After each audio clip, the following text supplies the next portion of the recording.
Muy buenas noches. Estamos muy felices, tanto por parte del Sistema de Bibliotecas Públicas de Providencia, como también por parte de LDP Magazine, que esto salió, ustedes no me van a creer, un 25 de enero durante una actividad que estamos en el Centro Cultural, no Centro Cultural, sino en la Biblioteca de Café Literario de Providencia, durante una de nuestras actividades, y esto salió de forma espontánea.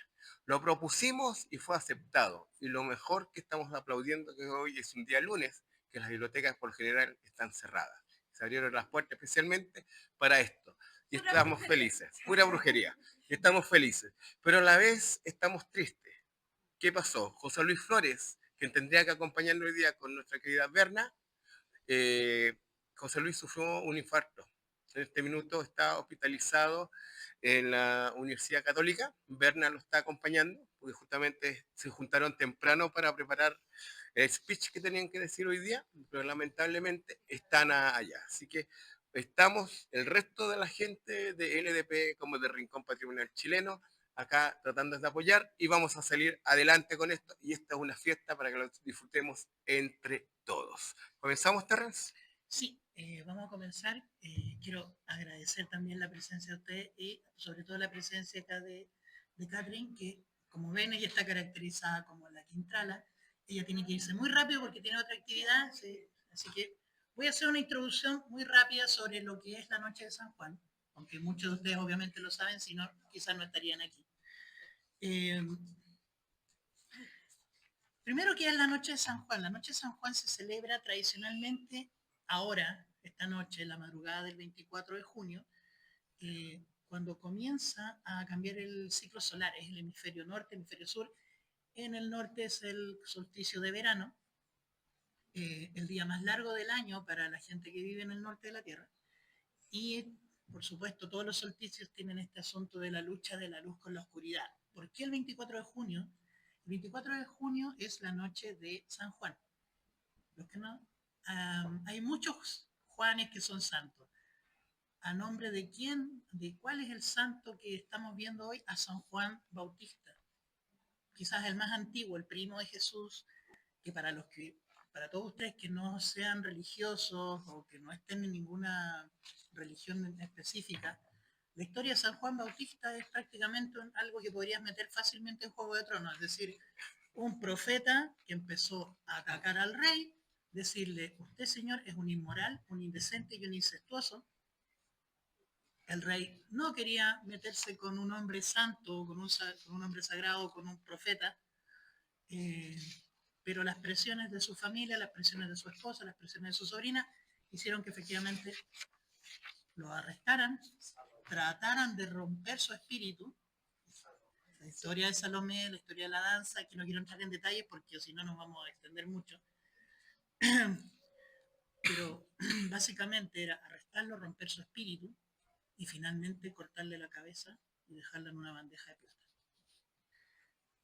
Y más allá de su papel religioso, San Juan, a diferencia de otros santos, tiene una aura esotérica que es muy especial para él.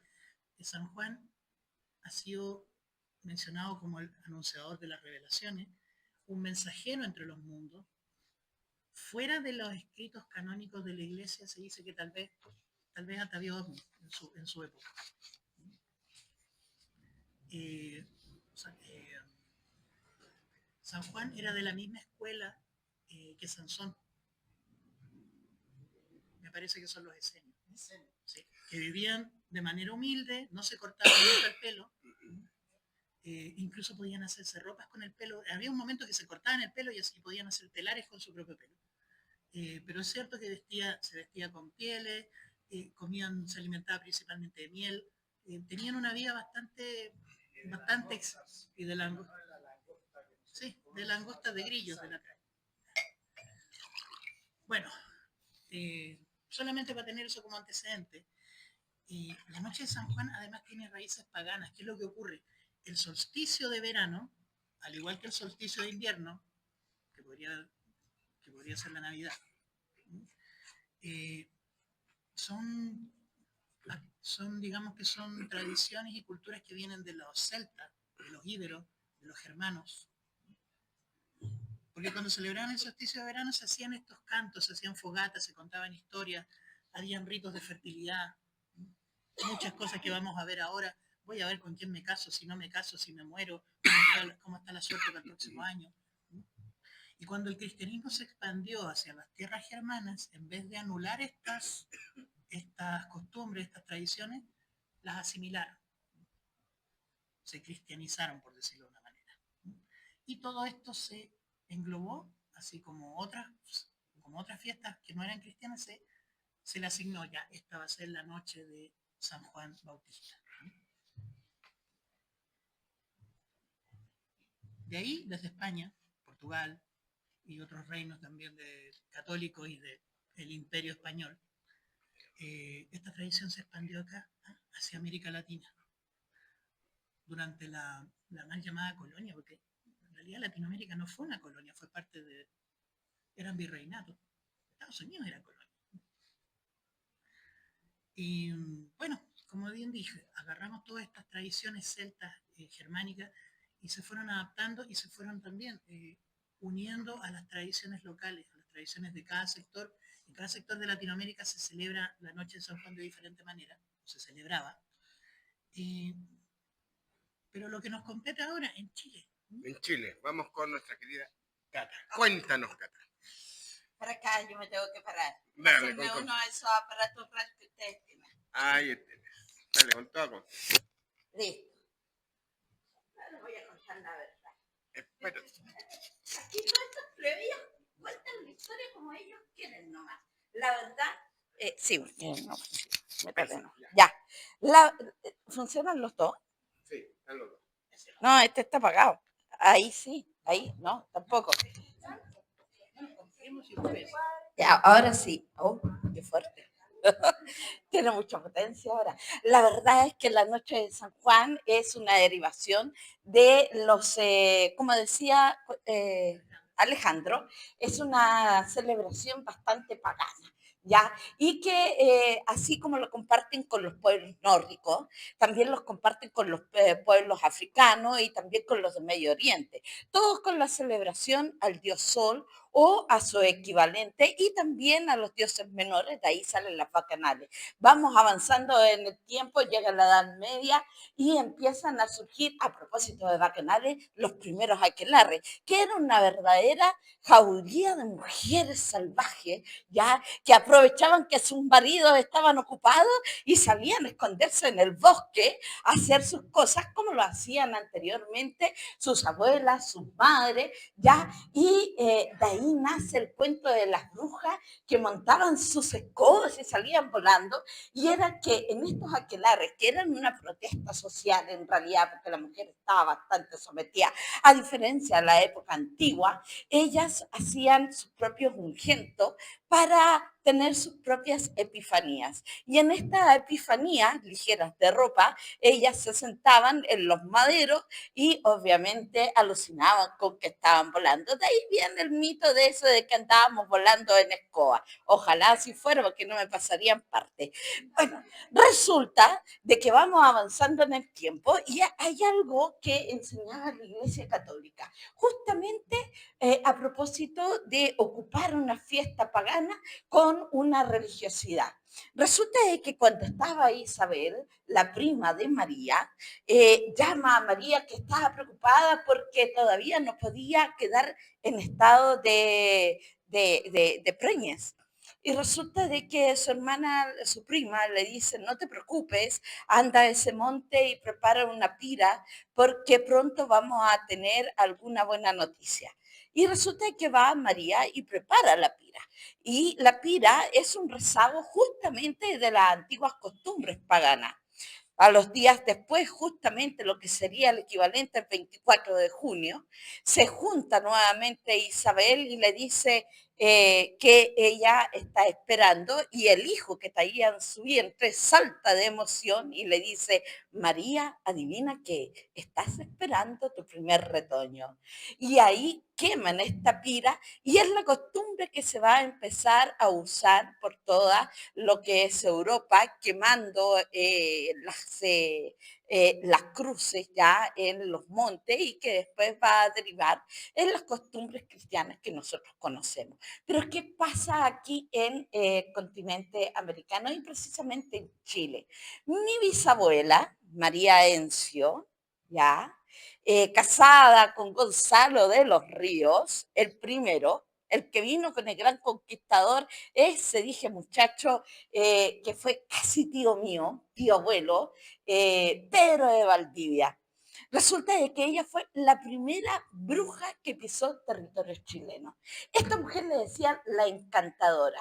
Y la verdad es que era una mestiza maravillosa, dicen. Yo algo me acuerdo de ella. Era una mujer que tenía raíces africanas, pero su padre era español. Así que tenía un tostado distinto al de cualquier otra persona. Su madre de color, ella con ojos verdes, con este tostado maravilloso, una trigueña maravillosa, con un pelo así como el de la chiquilla que está ahí. Oye, mataba a cualquier individuo que andaba pasando por ahí. De hecho, yo saqué algo de sus genes. Y esta mujer, su madre la deja huérfana a temprana edad. Así que Juan de Encio la fía al cuidado de las otras criadas y empieza a aprender muy tempranamente distintas mancias. Así que aprende a leer las cartas, aprende a leer las tripas de gallo, aprende a leer todo lo que ustedes se puedan imaginar. Resulta de que Juan de Encio, su padre, era uno de los capitalistas que tenía de sus empresas, Pedro de Valdivia, y él decide poder llevarse a su hija con él. Pero como no era una hija española, tiene que pagar para que la reconozcan como tal. Entonces recién la trae. Para ese entonces Pedro de Valdivia ya tenía un amorío con Inés de Suárez. Pero ¿qué pasa? El rey Carlos III le dice, o te separas de esa mujer impura o pierdes el cargo de gobernador. Entonces, don Pedro de Valdivia, que tenía muy buenos amigos, de hecho a todas sus amantes las casó con sus mejores amigos, casa a Inés de Suárez con Rodrigo de Quiroga. Pero este hombre no aguantaba solo y su señora todavía no llegaba. ¿Qué hacía un hombre solo? Así que en uno de esos viajes va mirando con otros ojos a la hija de su capitalista Juan de Encio y se enamora de María de Encio, que venía con Juana la Negra, una de sus sirvientas. Pero antes de probar el fruto prohibido de María de Encio, va a probar el de Juana la Negra. Claro que Juana de la Negra no le aguantó mucho a Pedro de Valdivia y se metió con otros soldados por ahí, también amigo de Pedro de Valdivia, y nuevamente Pedro de Valdivia queda solo y ahí sí le hinca el diente a mi bisabuela. Mi bisabuela, como le decía, era la bruja encantadora. Esta mujer no solamente le decían la bruja encantadora porque era de una belleza, pero inigualable, sino que además era especialista en hechizos de amor. Y resulta de que muchos de los varones iban a tocarle la puerta porque las damas que iban directo a lo que era la capilla del Sagrario, porque todavía no había la famosa catedral que hay ahora, después las chiquillas se paseaban por ese peladero que ahora lo estuve viendo, está bastante bonito. Claro que me faltan jardines, que le llaman Plaza de Armas. Bueno, en mi tiempo también le decían así. Resulta de que pasaban y donde estaba el portal de Abasto, que ahora le llaman, ¿cómo que le llaman? Portal Fernández, eso, muchas gracias por ayudarme.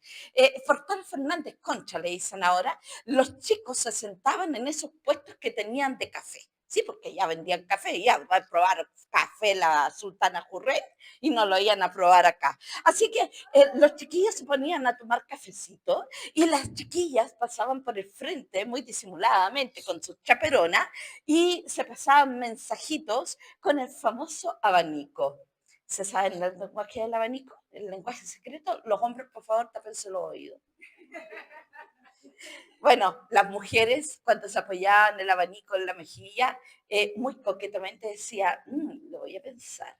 Cuando se apoyaban el abanico en la pera decía, estoy dispuesta, pero espérate la señal. Cuando dejaban el abanico colgando en su muñeca decía, lo siento, no estoy disponible. Y cuando estaban muy seguras, según el dedo de la mano y la varilla que tocaban, era el día y la hora en que se iban a encontrar. Entonces entraba en juego María de Encio, porque los caballeros ya habían leído el lenguaje y se acercaban a la casa de María de Encio porque sabían de que ahí iban a encontrar una carta. María de Encio los recibía a estos varones, los hacía pasar a su vestíbulo, le pasaba la carta, ellos la leían y al día siguiente o cuando acordaban se juntaban escondidas generalmente en lo oscurito y bastante oscuro que era Santiago en ese tiempo. Así que ahí hacían lo que se llamaba en ese tiempo pelar la pava. ¿Sabes lo que es pelar la pava? Hay una películas le llaman a esas cosas que transmiten ahora en unas pantallas, ¿sí? Bueno, estas cosas, eh, ya, hay una que le llaman de un famoso rumpi, eh, chacotero sentimental, estas cosas modernas yo no las entiendo mucho, me estoy tratando de interiorizar. Resulta que hay una película, Chacotero, ¿me dijiste? Chacotero sentimental. En el chacotero sentimental tienen el grado 1, grado 2 y grado 3. Pelar la pava es entre 3 y 4, así que imagínense. ¡Ay, se tapó la cara la señora! Ya sabe lo que es pelar la pava, también. Ya, resulta de que los chiquillos se quedaban a pelar la pava y de hecho eso trajo muchos problemas porque hace poco tuvimos el Corpus Christi, ayer lo estuvieron celebrando y las chiquillas estaban en procesión y las chiquillas de la buena vida estaban cerquita en las calles aprovechando los felones, agarrando a los maridos mientras las señoras en procesión seguían religiosamente, las chiquillas agarraban a los maridos y le sacaban los pocos pesos que tenían, ¿ya? Pero en este caso, la María de Encio hacía que estos amores que eran imposibles, que estaban negados, pudieran realizarse y si estuviéramos ahí en el sur, diríamos que la culpa la tuvo el Trauco. Bueno, el tema es que gracias a eso hubieron muchos matrimonios que se llevaron a cabo, que hayan resultado o no, eso ya es otra cosa. Yo solamente sé que mi bisabuela los juntaba. El diablo sabrá lo que hace. Pero una de las historias que más me sorprendió fue la que me contó justamente mi mamá. Mi mamá, Catalina Lisperger, me dijo una vez, tu abuela una vez hizo algo que casi le costó la vida. En ese tiempo el gobernador era un tal Guzmán. Guzmán le tenía ya pegado el ojo a mi abuela, pero no solamente por lo bonita. Resulta de que sabía que era bruja. Y como era bruja, había que casarla. Y como había que casarla con Z. Y como había que casarla, entonces había que tenderle una trampa. Resulta de que mi abuela tenía una sirvienta de alfombra. ¿Sabes lo que es una sirvienta de alfombra? ¿No? ¿No? Habían varios tipos de sirvientas. Las sirvientas que estaban adentro de la casa del servicio privado le llamaban sirvientas de alfombra. Pero eran las únicas que podían estar adentro de la casa, eran las mujeres de confianza, pero no podían sentarse en ninguna silla. Por lo tanto, ellas se sentaban en una alfombra. En las iglesias hacían exactamente lo mismo. Se llevaban un pedacito de paño y ahí se sentaban en una alfombra. Por eso se llaman sirvientas de alfombra. Estas sirvientas de alfombra con estos trajes de China que tenían, que eran enormes, igual, imagínense yo quedando aparatosa, eran más aparatosas todavía. Resulta de que ella estaba en estado de, ¿cómo se llama? Gravidez, gracias. Es que sí, lo que pasa es que ya son tantos siglos que a mí se me da la onda. Palabra nueva que aprendí. Ya, resulta de que estaba en estado de gravidez y ella como sirvienta de alfombra tenía derecho a casarse. Así que tenía a su marido, un soldado que había ido ahí a la conquista del Arauco. El problema es que el soldado no llegaba. Y las malas lenguas de las amigas le dijeron, preciosa, te quedaste con el encargo. De seguro que ya encontró otra cueva ese conejo.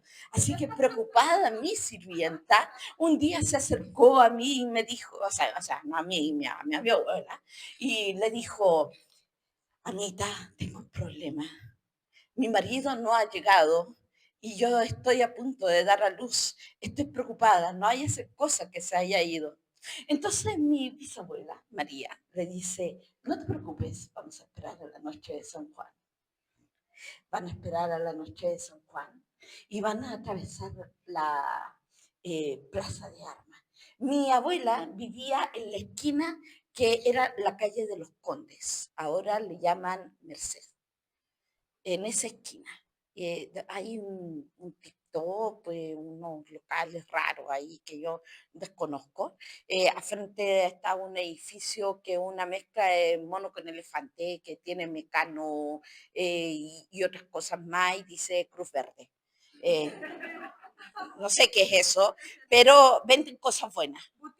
Una, no sé lo que es una botica, pero le creo. Ya, resulta de que ahí vivía yo, en ese solar, con mi marido, don Gonzalo de los Ríos, ¿ya? Y llega la noche de San Juan. Y vamos atravesando, pero nosotras no sabíamos que el gobernador Guzmán, disfrazado, andaba tras nuestros pasos. ¿Qué pasa? No falta la vieja cupuchenta. En este caso ni siquiera era de afuera, era de adentro de mi casa. Una de las sirvientas envidiosas echó al agua a mi sirvienta y también picaba conmigo porque dijo que yo la trataba mal. Así que le fue con el cuento a uno de los soldados, ya de guardia que tenía Guzmán, y él dijo, esta es la mía, ahora sí que la atrapo. Así que se fue directamente siguiendo nuestros pasos. Nosotros atravesamos la calle de la Nevería, que ahora le llaman, ¿cómo le llaman ahora? 21 de mayo, muchas gracias. 21, no sé qué habrá pasado el 21 de mayo, pero 21 de mayo. Van pasando por la calle 21 de mayo y van pasando, en ese tiempo había un cementerio, ahí, justo en una, donde está la iglesia de los dominicos, ya, de los padres predicadores de Santo Domingo, había un cementerio, que era el cementerio de los ajusticiados y de los acusados de hechicería y brujería. Imagínense ver a mi abuela atravesando justamente ese cementerio lleno de brujas, justamente era para sospechar de que fuera una bruja más. Pero mi abuela no estaba ni ahí con eso, así que atravesó el cementerio con su sirvienta, directo a atravesar uno de los tantos puentes de palos que existían en ese tiempo, y se van directo a la chimba. ¿Y para qué se van a la chimba? A buscar el árbol de la... Ah, ya se subieron. Usted... Sí, usted estuvo ahí. Allá. Bueno, se van al árbol de la. Cuando llegan al árbol de la, ella le dice, Anita, ¿qué vamos a hacer aquí? Bueno, le dice, para poder cumplir tu deseo es necesario que cojas la flor de la higuera. Pero Amita, en el estado en que estoy, ¿cómo podría hacerlo? Es que yo no lo puedo hacer por ti. El que coge la flor es el que recibe el don de esa noche. Así que mi pobre sirvienta tuvo que subir con su pancita. Por suerte la higuera tiene ramas gruesas, ya, y que soportaban. Y en la medida que iba subiendo, yo le iba dando instrucciones. Entonces yo le decía, si ves culebras, no te asustes, tíralas como si fueran lianas. Si escuchas algo extraño, no le hagas caso. Imagínate que es tu marido. Si ves luces de colores, imagínate que estás con tu marido. El asunto es que de pronto ella dice, Amita, creo que la estoy viendo. Y yo le digo, cógela. Y en ese minuto es que de entre medio de unos matorrales aparece el gobernador Guzmán. Con todos sus soldados, me agarra a mí, la pobre sirvienta del puro susto se cae y en el costalazo queda en un charco de sangre. No se murió, no se asusten. Pero ustedes se imaginarán lo que habrá pasado con ese pobre criatura. El gobernador, como estaba de noche, nos toma las dos, nos lleva directo al calabozo, que estaba ahí al lado del Palacio de la Real Audiencia. Ahora le dicen, ¿cómo le dicen eso? Museo de... Eh, Museo Histórico Nacional. Le han cambiado tanto el nombre a las cosas acá. Y al lado estaba el Cabildo. ¿Ya? Y entre el Cabildo y el Palacio de la Real Audiencia estaba la cárcel. Menos mal que me llevaron a esa cárcel y no me llevaron a la de los brujos, que era la que tenía en los calabozos, en las catacumbas, los padres domingos, porque ahí sí que no me saca nadie. Aunque podría haber apelado a la familia Gormaz, que está emparentado con unos primos Lisperger, pero habría sido más engorroso. Así que menos mal que me llevaron a esa cárcel. Así que ahí estuve unas cuantas horas y le pasé unas cuantas moneditas que andaba trayendo, porque uno siempre tiene que andar preparado, a uno de los soldados y le dije, anda a buscar a mi marido. Así que al tiempo después llega mi marido, don Gonzalo de los Ríos, y le dice, mujer, ¿en qué lío te has metido ahora? Y me saca inmediatamente y me lleva a la casa. Y yo me fui a acostar. Al día siguiente llamo a la pobre sirvienta y la sirvienta no llegaba y me acordé que se me había quedado en la cárcel.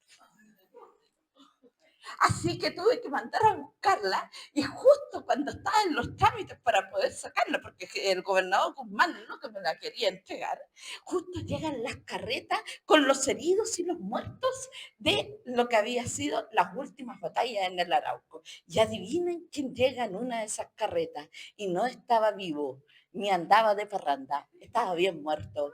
El gobernador Guzmán dice, allí está la prueba final. Lo querían muerto este pobre cristiano para poder quedarse con lo poco y nada que tenía.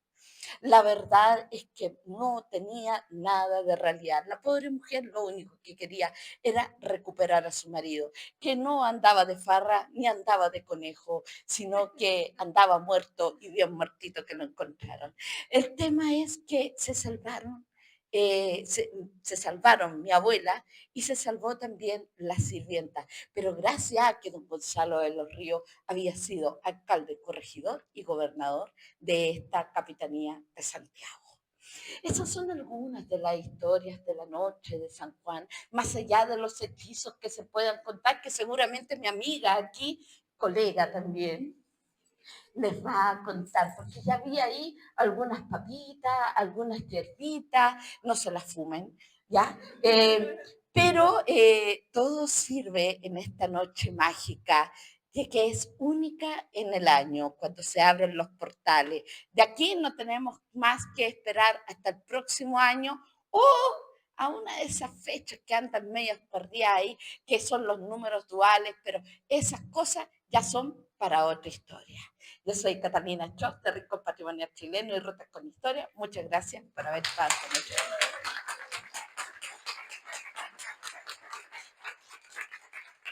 Muchas gracias, querida Cata. Te pasaste. Un aplauso enorme.